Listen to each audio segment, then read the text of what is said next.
অ্যাফোটেকের mouse চিনে না এরকম মানুষ খুঁজে পাওয়া যাবে না। বেশিরভাগ মানুষের লাইফের প্রথম মাউস অ্যাফোটেকের হয় এবং অ্যাফোটেক কিন্তু এরকম যে শুধুমাত্র বাজেট রেঞ্জের যে বেসিক মাউসগুলো আছে সেগুলো বানায় এমন না। তাদের ব্লাডি সিরিজের যে গেমিং মাউসগুলো আছে এগুলো কিন্তু খুবই জনপ্রিয়। আজকে আমাদের হাতে সেরকমই একটা মাউস আছে।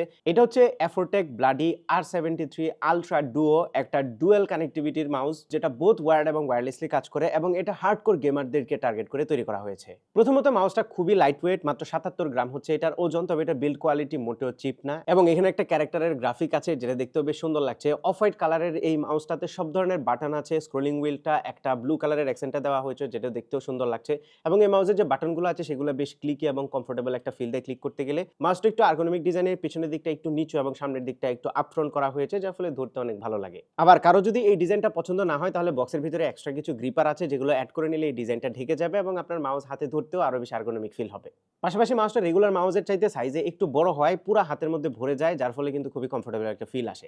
এছাড়াও এই মাউসটার সাথে বেশ কিছু এক্সট্রা অ্যাক্সেসরিজ আসে। ফর এক্সাম্পল এরকম একটা ডক আসে যে ডকটা ডিরেক্টলি আপনি পিসিতে কানেক্ট করে এই মাউসটা ব্যবহার করতে পারবেন কোনো ধরনের এক্সট্রা অ্যাডাপ্টার ছাড়া এবং এই ডকটার মাধ্যমে আপনি কিন্তু মাউসটাকে চার্জও করতে পারবেন। এখানে 4টা পিন আছে, ম্যাগনেটিক্যালি অ্যাটাচ হয়। এই পিনগুলোর মাধ্যমে মাউসটাকে চার্জ করে রাখতে পারবেন যখন আপনি ব্যবহার করবেন না তখন। আবার যখন এটা থেকে খুলে ফেলবেন তখন আপনি ইজিলি ইউজ করতে পারবেন। এই ডকটার উপরের দিকে 4টা এলইডি লাইট ইন্ডিকেটরও আছে যেটা দিয়ে মাউসের ব্যাটারি ব্যাকআপ কতটুকু আছে সেটা চেক করতে পারবেন। আর ডকটা যদি ইউজ না করতে চান তাহলে বোথ আপনার ইউএসবি এ কিংবা ইউএসবি সি ডিভাইসে মাউসটা ইউজ করতে পারবেন ডঙ্গলের মাধ্যমে, যেটা বক্সের ভিতরেই আছে। এছাড়া আপনি যদি ওয়্যার্ড কানেকশনে ইউজ করতে চান তাহলে বক্সের ভিতরে 2টা কেবল আছে, একটা সফট ব্রেডেড কেবল আছে আর একটা হার্ড কেবল আছে, আপনি 2টা যে কোনোটা ইউজ করতে পারেন। এছাড়াও বক্সের ভিতরে এক্সট্রা মাউস ফিটও দেওয়া হয়েছে। এবার চলুন একটু টেকনিক্যাল ডিটেইলগুলো দেখি। অনেকেই হয়তোবা এটা নিয়ে একটু স্কেপটিক্যাল হবেন যে ওয়্যারলেস মাউস দিয়ে গেম খেললে কেমন হবে। প্রথমেই বলে নিই এটাতে alpha 20 gaming engine sensor use করা হয়েছে। পাশাপাশি এই মাউসটাতে 1 মিলিসেকেন্ড ওয়্যারলেস ট্রান্সমিশন সাথে 1000 হার্টজ রিপোর্ট রেট রয়েছে যেটাতে ইউজুয়ালি যেটা আমরা ওয়্যার্ড কানেকশনে দেখে থাকি। 50 থেকে 20,000 সিপিআই হচ্ছে এটা রেজোলিউশন আর ট্র্যাকিং স্পিড হচ্ছে 350 আইপিএস বা ইঞ্চ পার সেকেন্ড। পাশাপাশি এটাতে 40G অ্যাক্সেলারেশন আছে যেটা গেমিং এর জন্য এই রেঞ্জে খুবই ভালো একটা অপশন।